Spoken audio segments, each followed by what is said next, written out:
آپ، جی ہاں آپ اپنے مجرم خود ہیں۔ آپ نے اپنا ہر وہ کام، اپنے ہر وہ پسند کی چیز جو جائز بھی تھی، جس کو آپ کرنا چاہتے تھے اپنی زندگی میں، اور جو آپ کی زندگی کو بامقصد بنا سکتی تھی، آپ کی زندگی کو ایک نئی طرز پہ لے کے جا سکتی تھی، آپ اپنی زندگی کو مثبت انداز میں گزار سکتے تھے اپنا وہ نیک مقصد پورا کر کے، لیکن آپ نے ویسا نہیں کیا۔ وہ کیوں نہیں کیا؟ کیونکہ آپ کے دل میں تھا لوگوں کا ڈر، آپ کے دل میں تھا لوگوں کا خوف کہ لوگ کیا کہیں گے۔ آپ کو اس چیز کا خوف تھا، اس چیز کا اندیشہ تھا کہ اگر میرے اس کام میں لوگوں نے مجھے طعنہ دیا یا مجھے ملامت کیا، پھر میں کیا کروں گا۔ جبکہ آپ اس وقت اگر یہ سوچتے کہ اللہ اس کا زیادہ حقدار ہے کہ اپنے دل میں ہم اس کا خوف رکھیں، نہ کہ لوگوں کا خوف رکھیں۔ لوگ کیا کہیں گے، اس وجہ سے ہم نے اپنی کتنی ہی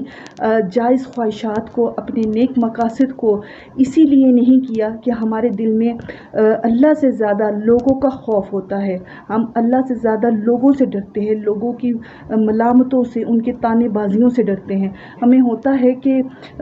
پتہ نہیں یہ کام میں جو کر رہا ہوں وہ لوگ پسند کریں گے بھی کہ نہیں کریں گے، جبکہ ذہن میں ہمارے یہ ہونا چاہیے تھا اور دل میں یہ ہونا چاہیے تھا کہ میں اپنے جو یہ میں کام کر رہا ہوں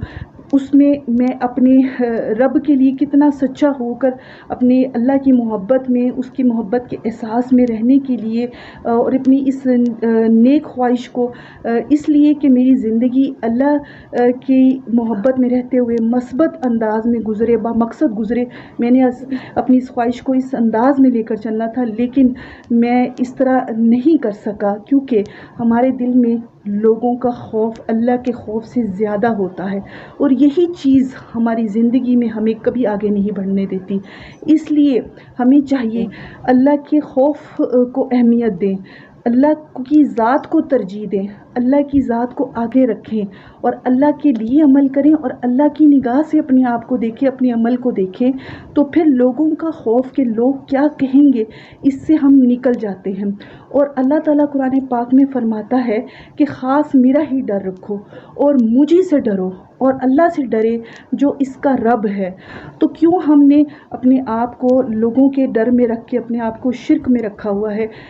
ظاہر ہے جب ہم اللہ کی جگہ کسی اور کا خوف رکھیں گے تو یہ بھی ایک طرح کا شرک ہی کہلائے گا۔ تو ہمیں اس چیز سے باہر آنا ہے۔ ہم نے اپنی زندگی کو اگر بامقصد طریقے سے گزارنا ہے تو ہمیں چاہیے کہ ہم اپنے دل میں صرف اور صرف اللہ کا خوف بٹھائیں، نہ تو لوگوں کا خوف رکھیں، نہ لوگوں کی ملامتوں کا خوف رکھیں، اور نہ اس بات کا خوف رکھیں کہ اگر میں نے یہ عمل کیا تو کہیں لوگ مجھے اس پر طعنے بازی نہ کریں۔ کیوں ہم لوگوں کو اس درجے پہ لے کے آئیں جو اللہ کا درجہ ہے، جو اللہ کا حق ہے؟ تو جو اللہ کا حق ہے وہ اللہ کو دیں اور اللہ سے ہی ڈریں اور اللہ کا خوف اپنے دل میں رکھیں اور اپنی زندگی کو اس طریقے سے گزاریں جس طریقے سے گزارنے کا ہمارے رب نے ہمیں حکم دیا ہے۔ تو اسی طرح ہی ہم اپنی زندگی میں آگے بھی بڑھ سکتے ہیں اور کامیابیاں بھی پا سکتے ہیں انشاءاللہ عز و جل۔